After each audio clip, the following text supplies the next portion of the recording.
But you know what is actually threatening our suburbs? Wildfires are burning the suburbs in the West. Floods are wiping out suburban neighborhoods in the Midwest.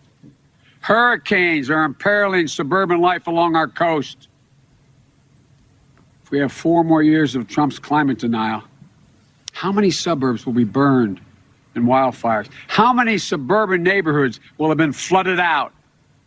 How many suburbs will have been blown away in superstorms? If you give a climate arsonist 4 more years in the White House, why would anyone be surprised if we have more America ablaze?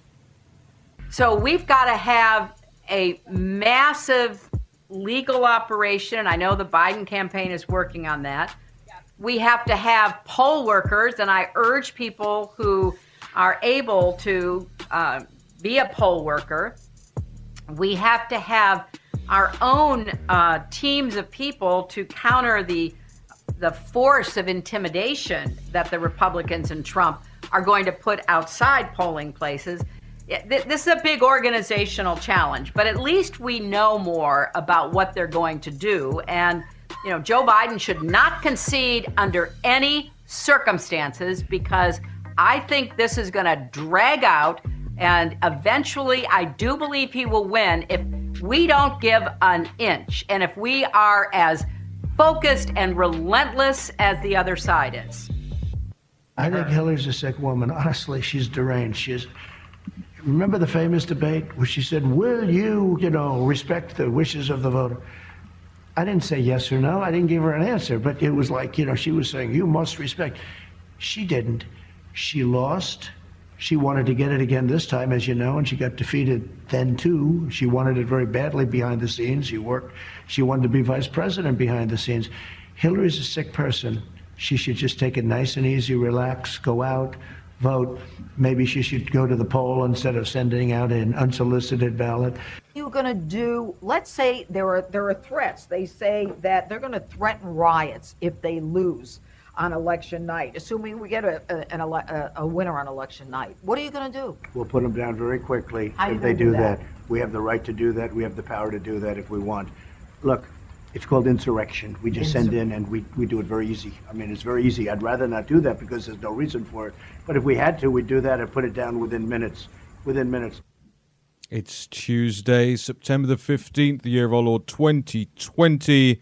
This is War Room Pandemic, broadcasting live from Capitol Hill. Jack Maxey, Raheem Kassam, our special guest in studio. One American News is Jack Posobiec, episodes 387 and 388. Guest Bill McGinley on the line. Over to Stephen K. Bannon.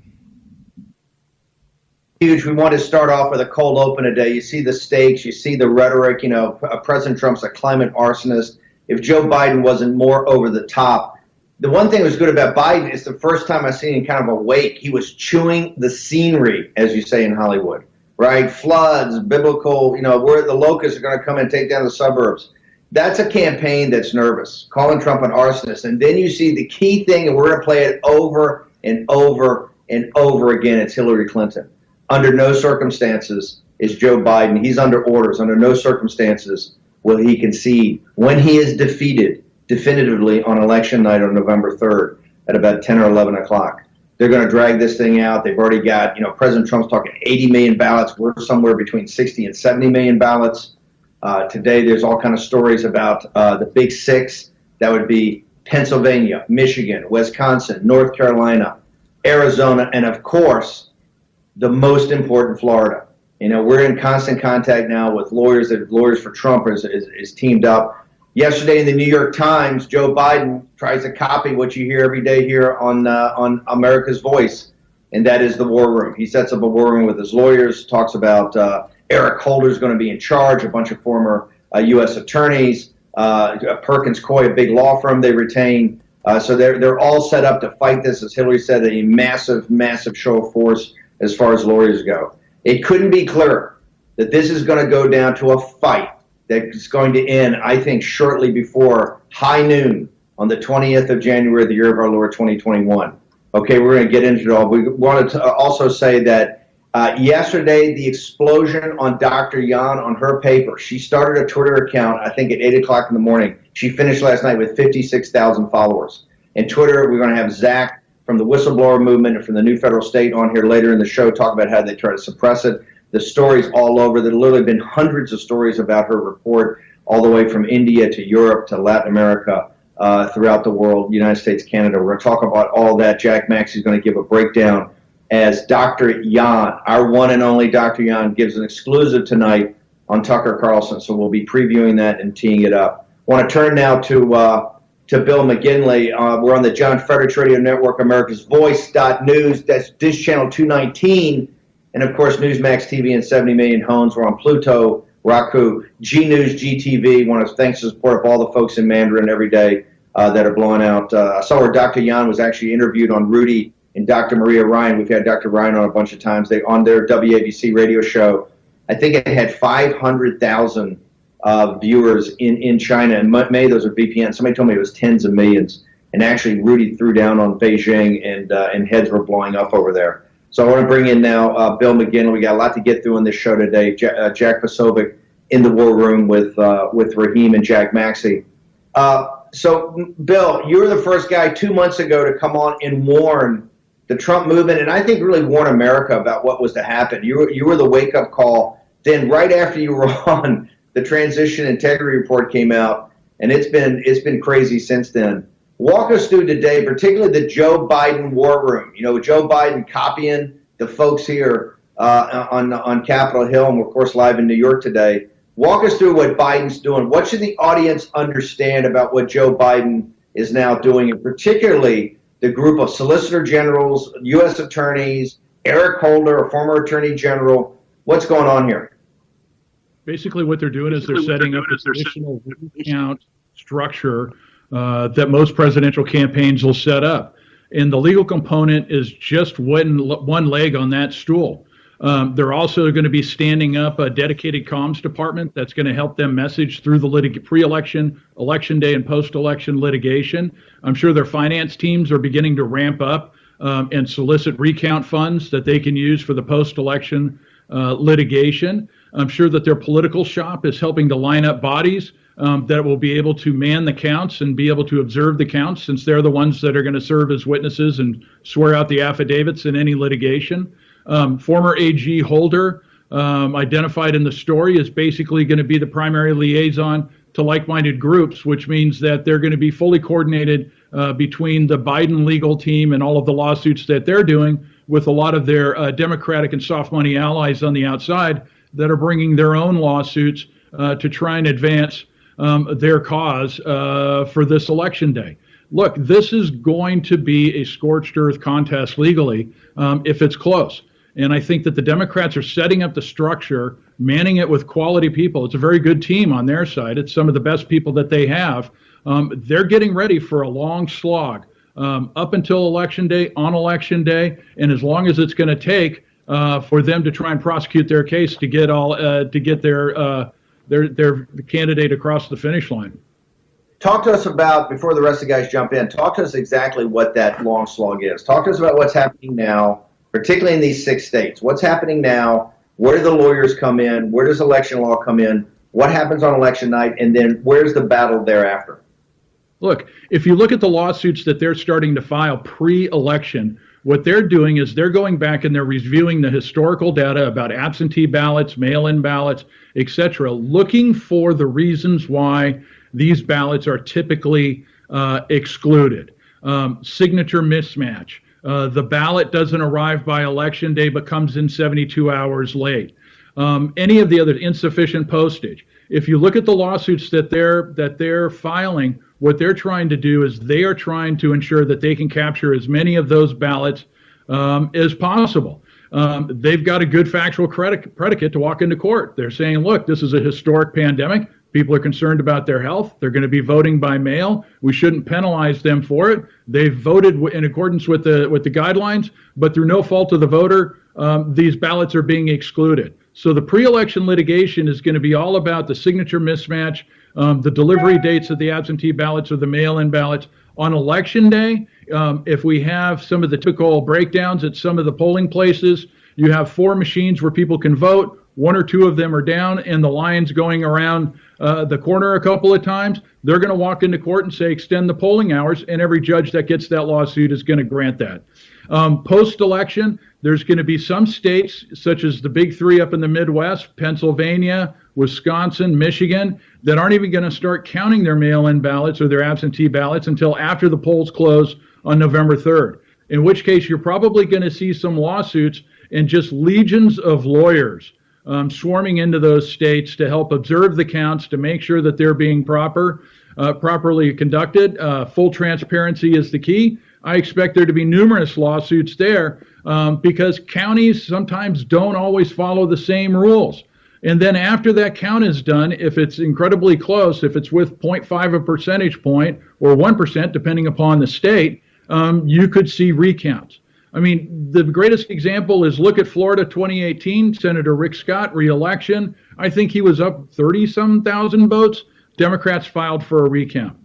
That is not the traditional margin that you use to file for a recount. Typically, out of millions cast, it's going to be a couple hundred, maybe 2,000 at most, or 1,000. So they were obviously pressure testing the system and trying to see what they could do to try and learn as much as they can about the Florida system as it exists in 2020. This has been a long process on their side. They've been very smart about it. They've been thinking strategically, clearly playing chess. They were thinking about the issues they need to tackle now. They've been laying the groundwork now for a couple of years, definitely for a couple of months. I think there's over 200 election lawsuits that are being prosecuted right now. And so, we'll see how this plays out. This is a time where, the Trump campaign and the RNC and the state parties need to step up, recruit their lawyers, make sure they got a quality legal team in place so that they can look out for the president and Republican Party's interests. I think we only got a couple of minutes left here. I know the other guys want to jump in here, but I got a question. I think the audience is shocked when you say there's already 200 lawsuits. They're looking at this as lawfare, right? This is not even about a fair election. They're trying to bring a liberal and progressive judges into this. Talk about how do they have 200 lawsuits already? We're just starting to do some mail-in votes right now. Yeah, look, as Rahm Emanuel famously said when he was White House Chief of Staff, I think it's when he said it, never let a good crisis go to waste. I think the Democrats have been looking for election reform for some time. The pandemic presented the perfect opportunity for them to press the case. Where legislators and the secretaries of state were not willing to accede to their demands or how they wanted the election to be conducted, and they couldn't get anything through Congress, they're going to courts to seek relief. Perfectly viable strategy on their part, something that the Republicans should have been doing if we were in the same boat as the Democrats. Look, they are putting together a very smart operation. They're understanding that the seamlessness and the full integration of comms, fundraising, admin, political, and the legal shops need to be fully coordinated. And this is going to be state by state. So it's not just going to be a group of 5 to 10 lawyers sitting in a conference room with a whiteboard. This is going to be done state by state. They're going to be coordinating on a mass scale to make sure that they have the resources and the personnel in place prosecuting their case in each of the districts, each of the precincts, and in each of the states that matter. Steve, we got 20 seconds here. I'm going to take us out to break. Bill, we got Bill hanging over for the next segment. We'll be back. We'll be back. More War and Pandemic. Jack Posobiec, Jack Maxey, Raheem Kassam here on Capitol Hill. Stephen K. Bannon, Bill McGinley. You've got an all-star cast here today. Don't go anywhere. War and Pandemic returns.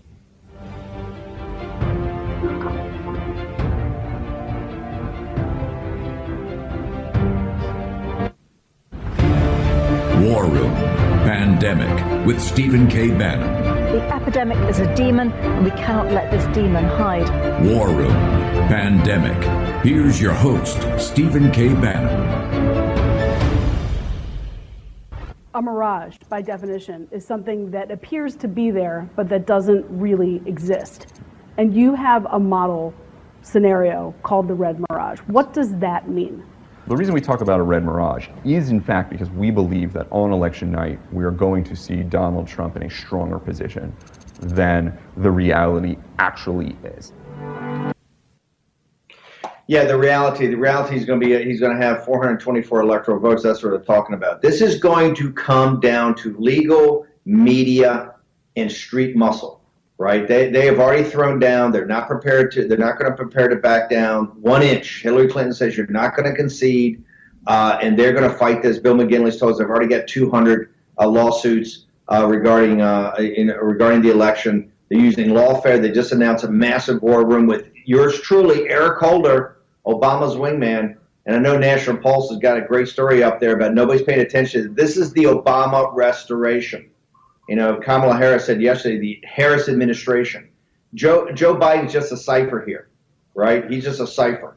He's out giving his proof of life walkarounds, you know, calling Trump a climate arsonist, but it's absolutely incredible. I want to welcome back now Bill McGinley and the team. Jack, you got some breaking news for us? I do have some breaking news. It's a Guardian story that just came out. Headline, U.S. and U.K. warn travelers of risk of arbitrary arrest in China and Hong Kong. Steve, what makes this interesting is that they're now including Hong Kong in this list, and they're saying that U.S. citizens should reconsider travel. The British say that there is also a risk of arbitrary detention, including of British nationals. It looks like we're stepping it up, Steve, and I think it's high time.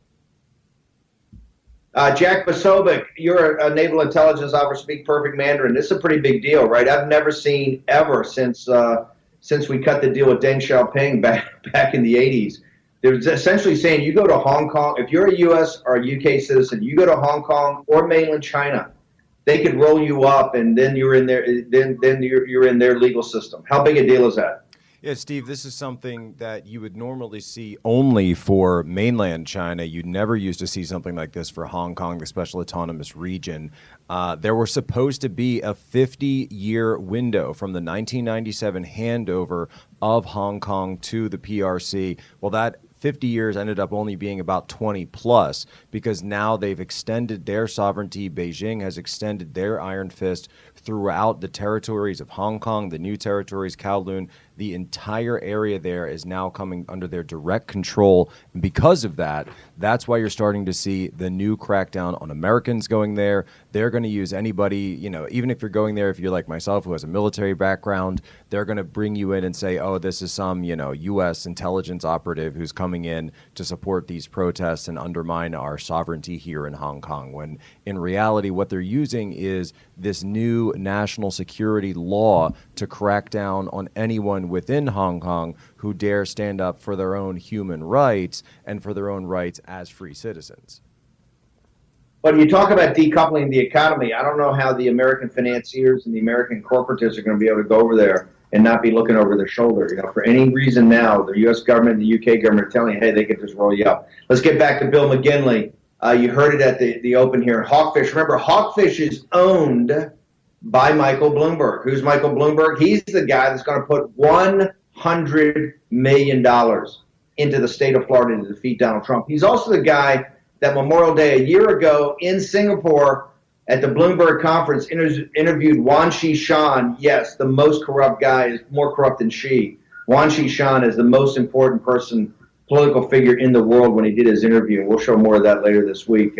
Michael Bloomberg kowtowing to Wan Shan, the Chinese Communist Party, which he's deeply in bed with. He's announced $100 million for legal ground game advertising, all of it in the state of Florida. He understands how important it is. Jack and Raheem, want to toss it back to you guys. I know you want to get to McGinley. Have at it. Hey, Bill, I know this is kind of off topic, but I was curious. The ACLU brought a lawsuit in a couple of states saying that the requirement for you to put postage on your mail-in ballot, if there's not another choice, equates to a poll tax. Do you see any legs in that kind of argument? Look, I think it's going to be one of the types of lawsuits that they use to try and disrupt, but also make sure that all of their voters get their ballots back to the election officials on time.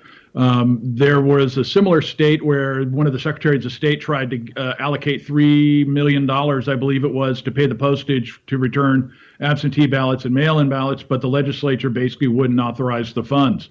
It's something that they're gonna litigate. Whether a court's going to sign off on that or not is a little bit unclear. But we've talked about this before. When you're filling out your absentee ballot, you need to know your state's rules. You need to read the instructions. You need to complete your ballot in a proper way. Make sure you're following the rules. And then make sure that it gets delivered back to the state election authorities. If there's plenty of time, and do it early, and it can be done by mail, make sure that there's plenty of postage on there. If it's not postage, prepaid. Many states are going to allow you to drop it off at the registrar. Understand what the return rules are and make sure you get it in early. I can't say this enough. All of this stuff that we're talking about, lawsuits, comms, fundraising, admin, political operatives, etc., all goes away if enough people turn out to vote and reelect the president. So the bottom line to cut through all of the noise that we're hearing is make sure you vote. Make sure you take the time to own your vote by understanding your rules, completing your ballot properly, and returning it in a timely manner. Bill, I want to get into some of the more specifics about this as well. I've been reading one of the Transition Integrity Project's books that they rely on. It's called Ballot Battles, and I suggest if anybody likes really long run-on sentences with big words that don't need to be where they are, then they read Ballot Battles. It is a real hodgepodge of information about previous instances where America has had problems with deciphering in local contests and statewide contests who really won the election. And what the author, Edward Foley, suggests it seems to suggest, I haven't finished the entire book yet, seems to suggest early on is that America is lacking a European-style electoral commission. The Brits have this, where the electoral commission is a supposedly impartial and non-partisan organization. The French have a constitutional council, which for all of its purposes has never actually had to weigh in on a disputed presidential election. So I guess what I'm trying to say is, even though Foley in his book is clearly intimating that America needs something like this, rather than having politicians dispute the elections themselves, the Electoral Commission in Britain, for instance, has done no end of constitutional damage throughout the Brexit process. It's staffed mainly by globalists. They really only attacked one side after the Brexit vote, investigating their finances, making different rulings, effectively just trying to stop the Brexit vote from happening. I don't know if you've heard of anything like that, Bill, as being suggested over here, but I suggest if you take a look at the Atlantic's reporting, the Atlantic seems to be the outlet that the Transition Integrity Project and all their bedfellows are using to launder their information into the public mind. Their latest article this morning is the Electoral College is also a climate problem. But Bill, I just want to get your thoughts on that, the Electoral College stuff, but also the Election Commission, the idea of having a quote unquote non-partisan or impartial arbiter. Look, the brilliance of the founding fathers, the people are sovereign, right? We get to elect our leaders. The people get to decide, not unelected bureaucrats in a commission that are going to try and manipulate the rules and everything else. That's the bottom line. Own your vote, exercise your sovereign right to get out there and vote. This is what's critically important. The Democrats, through all of these different initiatives, whether it's the Transition Integrity Project or some of the stories that they're trying to create the impression of a spiraling vortex of election chaos, right? And at the end of the day, you get to control the outcome of this election by exercising your franchise, by taking the time to do your civic duty and vote. Own your vote. Make sure that you're following the rules. Don't treat it carelessly and just kind of willy-nilly fill it out. Take the time to read it, get it in, and get it in early. Because this is the issue that we're going to be facing for some time in the coming months, and if the predictions are correct, for a couple of months after the election. And that is that we're going to have to make sure that the process and the institutions that govern our election hold, right? What they're trying to do is they're trying to say that none of this stuff is going to work, that there's going to be complete chaos in all of this. And I'm sorry, but I'm an optimist on America. I believe in America. I believe in our elections. I believe in the right to vote, of all Americans' right to vote. And I think that we can put this nonsense to rest if everybody turns out to vote, votes in great numbers. When that happens, Republicans win, the president gets reelected. But how, Bill, we just got a couple minutes left, but how, you just heard The hawkfish people say, hey, even if he's up 424 electoral votes, for our audience who are going to go out and vote and give Trump an overwhelming victory on the 3rd of November, what do you say to them that are sitting there and looking at now this mass army of lawyers, this mass army of media, Michael Bloomberg's $100 million? What do you say to them that even if they go out and vote, and we're going to get everybody out to vote, that somehow the Democrats are not going to concede, and by hook or crook, and some sort of legal, jerry-rigging, they're going to steal this election from President Trump? Never overestimate your opponent, but never underestimate them either. You need to have quality lawyers, quality political types who know what they're doing, finance, comms, and everything else, because you need to protect the vote. When people take the time to vote, we need to protect those ballots.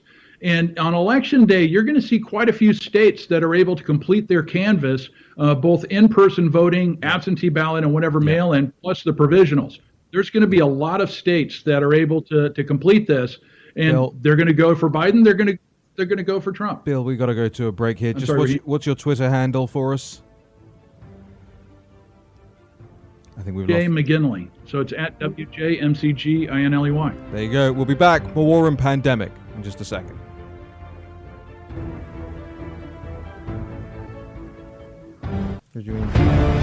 War Room Pandemic with Stephen K. Bannon. The epidemic is a demon, and we cannot let this demon hide. War Room Pandemic. Here's your host, Stephen K. Bannon. Tom Cotton is today. I think we're going to have a clip on him. On Maria was talking this morning about revoking the most favored nation with China. We've already told people today in the UK, have told their citizens, if you go to Hong Kong or China, you're totally playing by their rules. If they roll you up, then you've been warned. But I got to tell you, I think you're seeing the beginning of the decoupling of the financial aspects of this, and hopefully decoupling of technology. You know, the Chinese have already warned and signaled their tech companies back in the spring of 2019 they're going to decouple from the West. So this is, I think, coming towards a big throwdown between now and Election Day. Beijing Biden versus Donald J. Trump.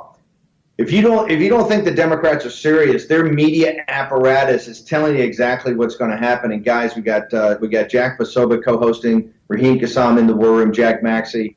Guys, I want to toss it back to you, particularly you, Raheem. You've been doing such great reporting at the National Pulse on all of this. I'm pretty shocked that a magazine that's always seemed like, you know, they hate Trump, but to up until the last 6 months or so, they've been fairly level-headed in their hatred. They're coming off the rails on the Atlantic and what's being reported. I mean, they're essentially saying under no circumstances will they accept a Trump victory. And I've been saying this for a long time. This is just a continuation of the nullification project. They're ramping it up now. People got to be prepared for election night, the next couple of months afterwards, get Trump inaugurated, but don't think it's going away. It's going to be every day of Trump's second term. Right. Raheem Kassam, Jack Maxey, Jack Posobiec, what do you think? Well, I will come back to this at some point, but yesterday we popped the story about who's behind the Transition Integrity Project, right? This group, the Protect Democracy Project, a lot of projects going on here. They are run by a guy called Ian Bassin, and Ian Bassin is the former Associate White House Counsel for President Barack Obama. So we're showing now how the plan, the plot, the steal goes right to the top. It goes right to the top of the Obama administration. And Steve, you have a phrase for this, right? Was it the Obama reconstruction? Restoration. It's the Obama restoration. This is the Obama restoration. You nailed it yesterday about who's financing this. This is all the Obama restoration. Harris is going to be the lead on this, but you just saw what they announced in the Biden war room. It's all Obama, former attorney generals. It's his former attorney general, Eric Holder, his wingmate, right? You've got all the U.S. attorneys from him. This is the Obama restoration. That's what you're talking about. And so that leads us on to what The Atlantic is doing here. The Atlantic is clearly the primary media partner of the coup team, right? And I say that because go to the Atlantic website. Go through their latest articles. They don't publish a lot of articles. Go through their latest articles in all their subsections. especially the politics section, but also the ideas section. So here, I'm going to give you a snapshot of headlines that we've seen over the last week that represent a significant percentage of the output. I would say 20% of the output of the Atlantic magazine is focused on on helping this coup. Number one, the headline, the Democrats may not be able to concede.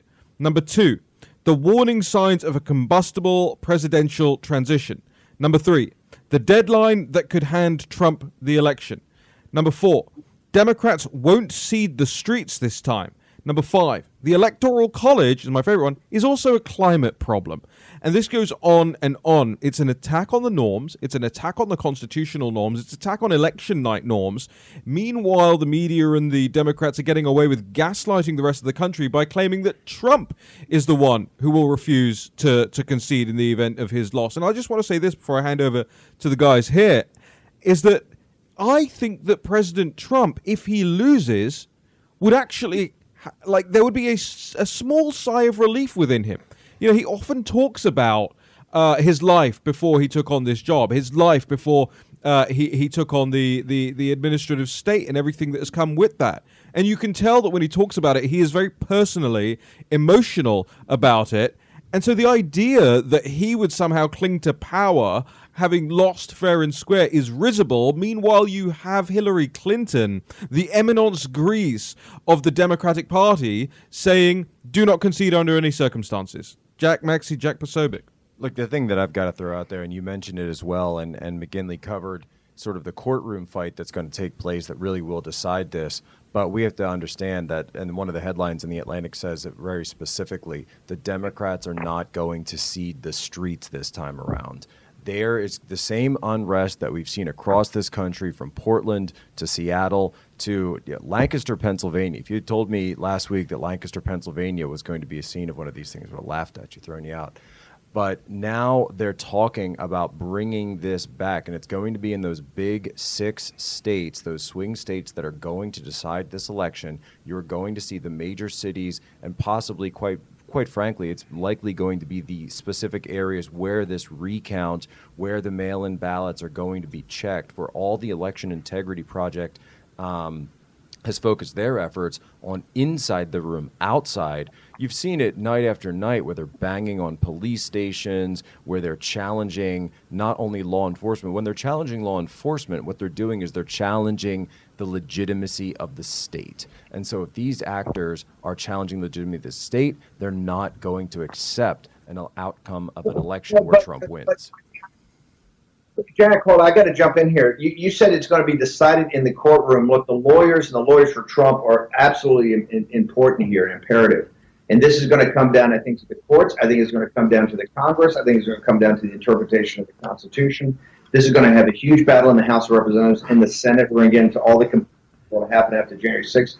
But as the transition, Raheem, back me up here, as the Transition Integrity Project states very clearly, it's not that they don't not prepared to cede the streets. They actually think the street fight element of it is what terrorizes people to get them victory. I think that's why this is so dangerous. 100%. They are signaling very clearly that not only. By the way, one of the Trump people, when has the Trump organization ever been people that take to the streets or any kind of violence or anything like that, right? They're saying not only where they won't cede the streets, they're telegraphing and trying to socialize. And that's why I think this Atlantic article is so dangerous, right? Because they're trying to socialize the fact that they believe the streets, and I can tell you from being in Washington and in New York, right? These two places are ghost towns right now. One of the reasons they're ghost towns, people are afraid of the anarchy and the lack of law and order. It's just not the pandemic. I mean, there's nothing going on in either one of the cities. And you remember the D.C. back in the height of it, I think back in June, right? When everybody left. So I think they look at the streets, and Raheem, you've done more on the Transition Integrity Project than anybody. I think they look at the streets as their ace in the hole. Yeah, they absolutely do, and we've got a lot more reporting on that coming out. 2 things very quickly. Throw it back over to the 2 Jacks here. Number 1, the article in The Atlantic that says Democrats won't cede the streets this time. Look at the last paragraph in there. It says literally, It may be a preview of coming events that in the Transition Integrity Project's war games of possible post-election conflict, and then it goes into state what the Transition Integrity Project says. It's a press release with a little bit of commentary around it. And Jack, I want to get your thoughts on this as well, and Steve, jump in as well. My operating thesis right now is this report started to come together in December of last year, 2019. They started to put this tip report together. My operating thesis is, and you're starting to see these little tents popping around all over DC, Jack, I don't know if you've noticed that, is that they actually already had the cash to a lot of these direct action groups sent in the early part of this year. And sitting on all this money is not something that the left can do. So they actually started spending a lot of it over the course of the summer. You go out there and you look. These aren't cheap tents that are popping up. These are like fancy REI camping equipment that you're seeing popping up, where it used to be like one tent and a homeless thing in DC. Now you're getting a couple of tents there, nice ones, not homeless people living in them. And I think what they're doing is they're spending the money that they were given to do this direct action in November. They're spending it now. You know why? Because they can go back to their benefactors on November the 3rd and be like, oh yeah, no, we would love to do the siege of the White House and prolong it, but we actually did spend all of that money in Kenosha, so we're going to need another check, and they're going to write the other check. Gentlemen. Here's something that I'd like to say about this whole thing. I think we have to remember that they did not accept Donald Trump's election in 2016. All of this is simply an extension of their attempt to remove him from office from the day after he was elected. And this is just a continuation of that process, in my belief. I think one thing that we have to remember, and I've said this before, I believe that Nancy Pelosi and Chuck Schumer have lost control of the core elements of their party. I think it is the squad that is dictating what's going on in the street. And like I've said before, I think they're doing a very poor balancing act here, because either way they fall off the fence, they either offend their blue-collar traditional Democrats or they offend the mob that's in the street.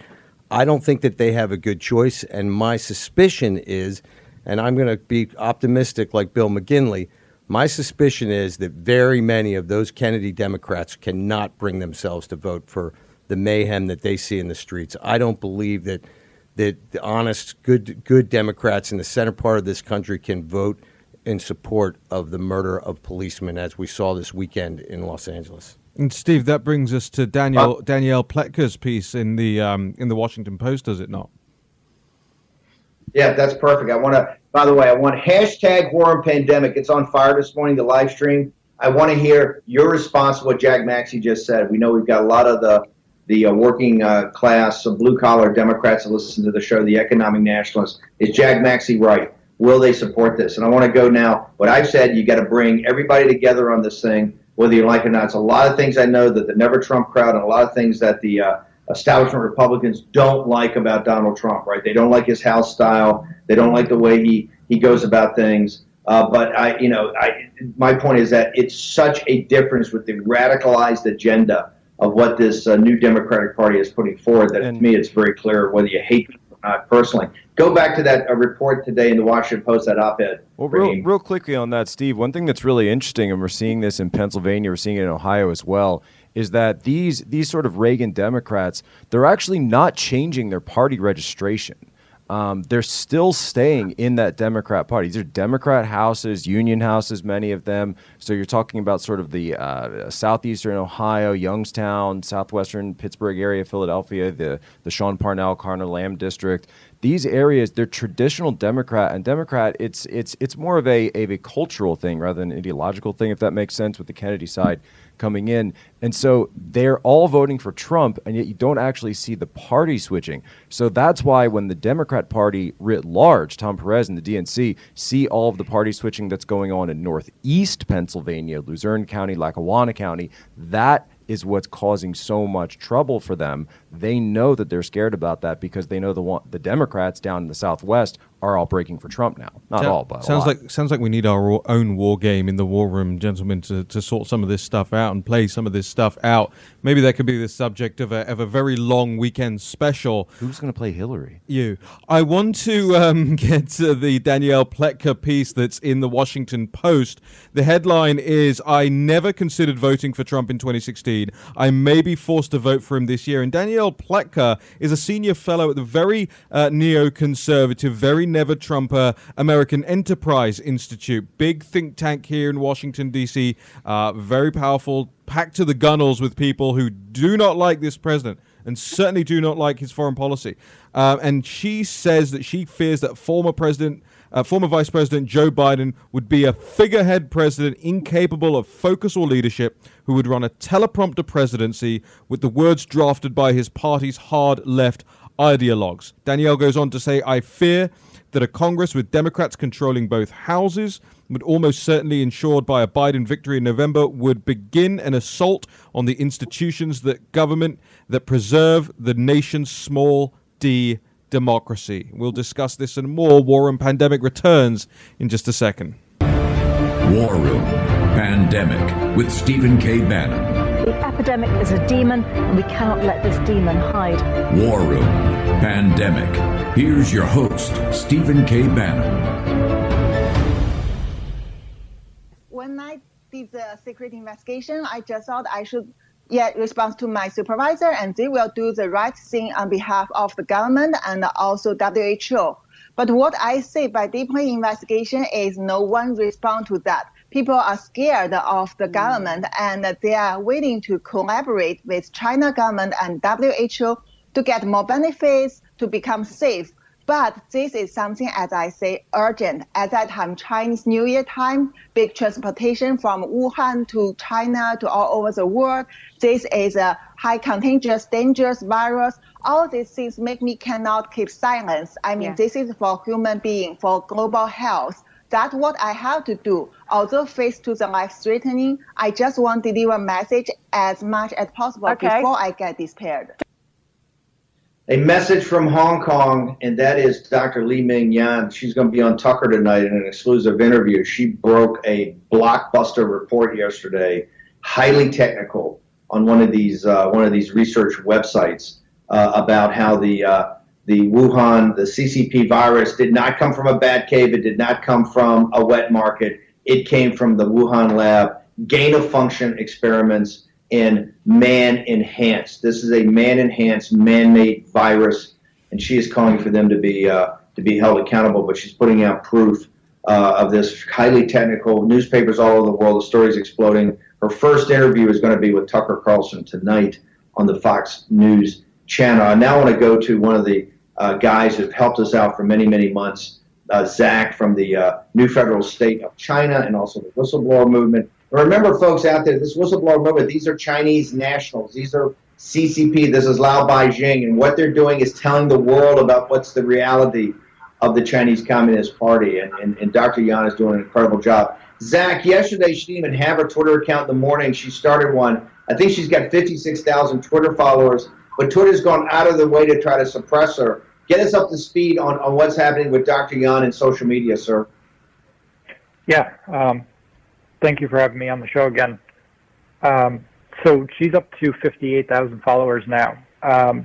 What Twitter is doing is kind of trying to become the arbiter of truth, where they have clandestinely determined that she's disinformation and that her, sorry, there's a little bit of an echo there. Her messaging and what she's posting are not true. And so what they're doing is they're actively reducing the number of interactions with her posts. There's several videos that we have that are people liking things that she's posted, and then they take away the like. They retweet what she posts, and they take away the retweet. And the cumulative effect of this is that the message is not getting out to as many people as it should. You'd think that there'd be either hundreds of thousands or even more people that are interested in what she has to say, given that the interviews she's had already have attracted millions and millions of viewers.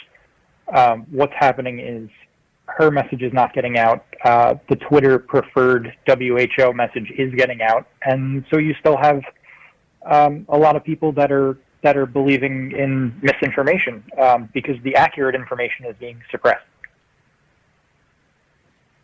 She came from the WHO reference lab. Her interviews, and particularly what she did at the Liberty University conference when she was up on stage for almost an hour, I interviewed her. I've interviewed her so many times in the show. She's been interviewed all over.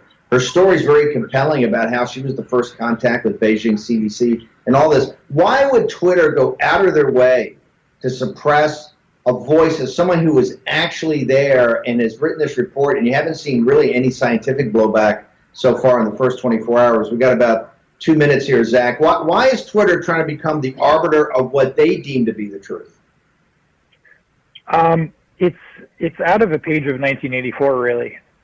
They've determined that Dr. Yan is misinformation, and so without putting any disclaimers on her tweets and saying we think this is misinformation, they've just gone full censorship mode. I wouldn't be surprised if we see the account get banned or suspended, as they do with other accounts that try to spread information about hydroxychloroquine or really anything that Twitter doesn't agree with politically. Zach, I just want to say, we're going to have Dr. Yan on later in the week. She's on Tucker Carlson tonight. She's going to be doing other interviews tomorrow. I just want to say from our show and from everybody in the United States, we want to thank the whistleblower movement. We want to thank the new federal state of China. We want to thank you. You guys are real heroes and real patriots. And we know that's pressure on your families and everybody you're associated with. You're true heroes for China. You're true heroes here in the United States. And just keep up the work. You guys are relentless, and that's how we're going to get this thing. That's how we're going to take down the CCP. And in fact, now we're going to end our out song today is going to be Miles Guo's number one. This is the number one hit in iTunes. Downloaded the other night. I think it was yesterday or the day before. It was number one in 20 different countries. So Zach, thank you so much for coming on. We're going to look forward to the next couple of days and stay up to speed with Dr. Yan and what she's doing. Our out music will be Take Down the CCP. When we come back, Jack Maxey's going to walk through the details of this explosive report as a pregame for Tucker Carlson tonight. Be back in a moment.